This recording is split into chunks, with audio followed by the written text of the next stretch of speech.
Karnataka assembly में governor Thawarchand Gehlot ने मुश्तरका इजलास से अपना रिवायती खिताब सिर्फ 2 सत्रें पढ़कर उसके बाद अचानक से खत्म कर दिया और फिर ऐवान से रवाना हो गए। गवर्नर के इस मुख्तसर से खिताब पर कांग्रेस के अरकान ने शदीद नाराजगी का इजहार किया और फिर नारे लगाए। संयुक्त अधिवेशन में आप सभी का हार्दिक स्वागत करता हूं। मुझे कर्नाटक विधानमंडल के एक और संयुक्त सत्र को संबोधित करते हुए हर्ष की अनुभूति हो रही है।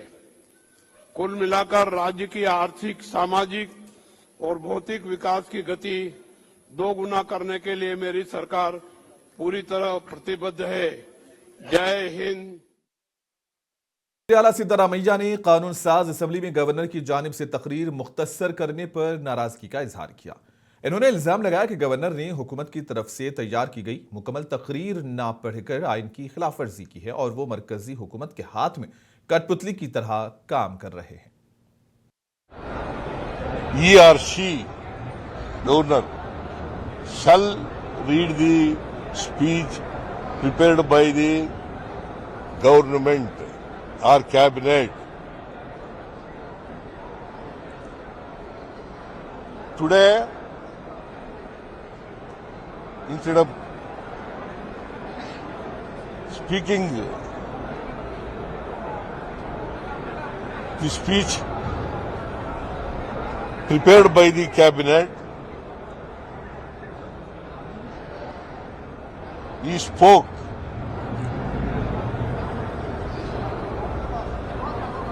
the speech prepared by himself.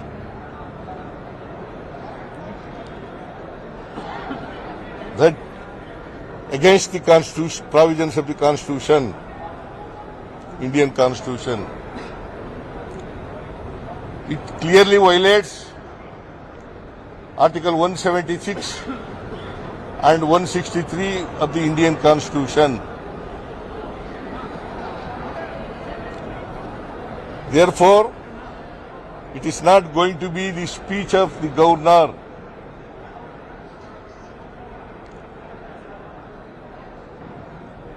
He has not discharged his duties as per the Indian constitution.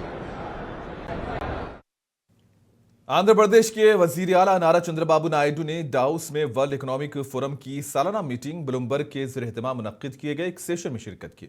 इस मौके पर वजीर आला ने रियासत में सरमायाकारी और मुख्तलिफ उमूर पर तबादले ख्याल किया।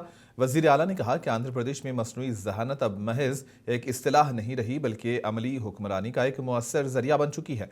रियासती हुकूमत अपने निज़ाम को जदीद खतूत पर उस्तवार कर रही है ताकि AI के जरिए गवर्नेंस को मजीद बेहतर बनाया जा सके।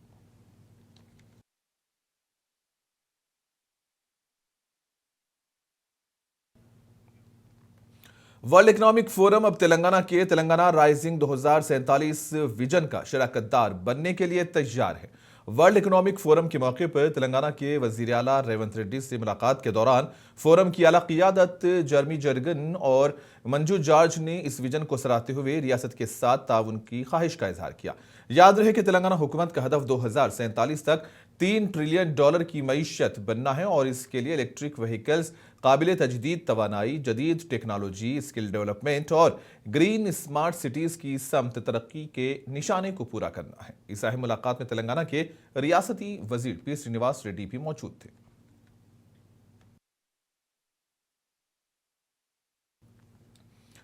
चेन्नई में आज तमिलनाडु असेंबली का इजलास मुनक्किद हुआ। वजीर आला एम के स्टालिन ने ऐवान से खिताब किया और इस मौके पर वजीर आला ने अपनी तकरीर में रियासत की तरक्की, समाजी इंसाफ, तालीम, सेहत और फलाही स्कीम्स पर रोशनी डाली। वजीर आला ने कहा कि हुकूमत आवाम की फलाह व बहबूद और रियासत की तरक्की को अव्वलीन तरजीह दे रही है।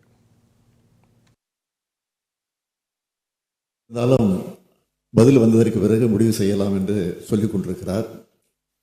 எனவே அந்த பிரச்சனை குறித்து நீண்ட நேரம் விவாதித்துக் கொண்டிருப்பது நேரம்தான் வீணாக சென்று கொண்டிருக்கிறது. நாளை தினம் பதில் தயார் செய்து கொண்டு அரசு சம்பந்தப்பட்ட அதிகாரிகளோடு கலந்து பேசி அந்த பதில் தயாரித்து சம்பந்தப்பட்ட அமைச்சர் அவர்கள் பதிலோடு வரக்கூடிய நேரத்தில் அப்பொழுது பிரச்சனை எழுப்பினால் பதில் சொல்வதற்கு வாய்ப்பாக இருக்கும். நாளைய தினம் वर्ल्ड इकोनॉमिक फोरम अब तेलंगाना के तेलंगाना राइजिंग विजन का शराकतदार बनने के लिए तैयार है। वर्ल्ड इकोनॉमिक फोरम के मौके पर तेलंगाना के वजीर आला रेवंत रेड्डी से मुलाकात के दौरान फोरम की आला क़ियादत जर्मी जयगन और मंजू जॉर्ज ने इस विजन को सराहते हुए रियासत के साथ ताउन की ख्वाहिश का इजहार किया है। याद रहे कि तेलंगाना हुकूमत का हदफ 2047 तक $3 ट्रिलियन की मईशत बनना है।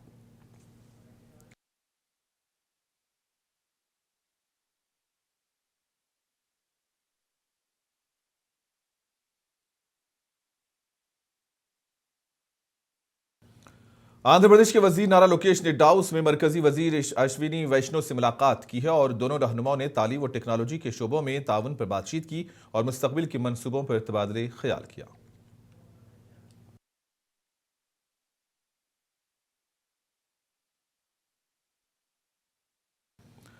आंध्र प्रदेश के नंदियाल अलगड्डा कौमी शाहराह पर एक सड़क हादसा पेश आया है। एक खानगी ट्रैवल बस में आग लगी। हादसे में 3 अफराद की मौत हुई और मुतअद्दिद अफराद जख्मी हुए। हादसा उस वक्त पेश आया जब नेल्लोर से हैदराबाद जाने वाली एक ट्रैवल बस का टायर फटने के बाद वो कंट्रोल खो बैठी और डिवाइडर को उबूर करते हुए लारी से टकरा गई। जख्मी अफराद को इलाज के लिए अस्पताल मुंतकिल कर दिया गया है, जबकि जिला एसपी ने मुकामे हादसे पर पहुंचकर तफसीलात हासिल की।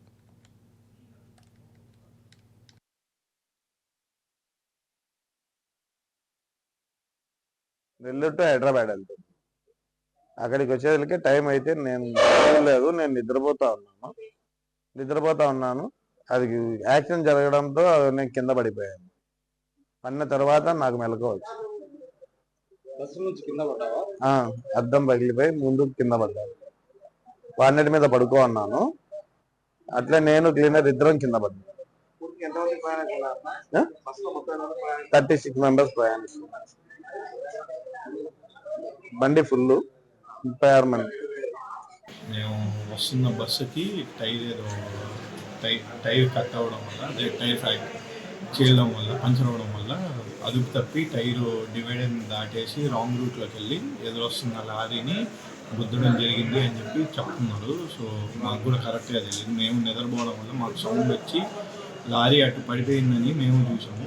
మేము లేచి ఇంకా అక్కడ బస్సులో ఉండి మిగిలిన పేషెంట్స్ ప్రయాణికులను అందరినీ సౌండ్స్తో గట్టిగా అరిచి లేపడం జరిగింది. మేము ముగ్గురు, ఈ అబ్బాయి బయటికి వెళ్ళి బయట నుంచి ఈ అబ్బాయితో పాటు ఇంకొక గుర్తు తెలియని వ్యక్తి ఎవరో రాడ్ తీసుకొని గ్లాసులు పగలగొట్టడం జరిగింది. దానివల్ల మిగిలిన వాళ్ళని కూడా మేము బస్సులో నుంచి త్వరగా బయటకు పంపించగలిగాము.